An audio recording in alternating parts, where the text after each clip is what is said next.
Pinaghandan ko po talaga. Andrea Brillantes bumuwelta ng pasabog at nagpainit ng showbiz bilang bagong Tanduay Calendar Girl. Hindi matawaran ang ingay na dala ni Andrea Brillantes matapos ilunsad bilang Tanduay 2002 at 6 na Calendar Girl, isang achievement na matagal nang pinag-uusapan at ngayon ay tuluyan ng nangyari. Sabi pa mismo ni Andrea, pinaghandaan ko po talaga at ramdam na ramdam ito sa bawat shot, bawat pose at bawat konsepto ng kanyang bagong calendar set.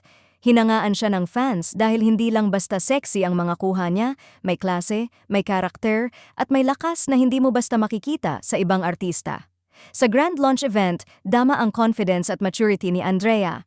Mula sa dating child star na nakilala sa mga wholesome roles, ngayon ay isang empowered woman na proud ipakita ang kanyang sariling estilo at katawan.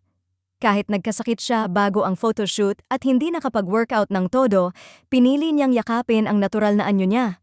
Sabi niya, hindi kailangang maging perfect para maging confident, at tingin ng fans, mas lalo siyang naging iconic dahil doon.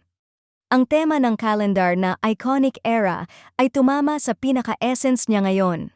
Bold, fearless, makapangyarihan, at hindi nagpapadikta kung ano dapat ang hitsura ng isang calendar girl.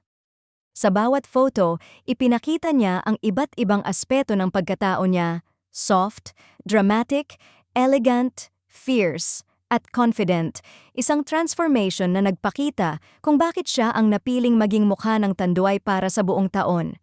Hindi rin nagpahuli ang netizens. Trending ang pangalan niya sa social media, lalo na't marami ang nagsasabing ibang level ang klase at aura ni Andrea ngayong taon. May mga pumupuri dahil hindi malaswa at hindi OA ang mga kuha.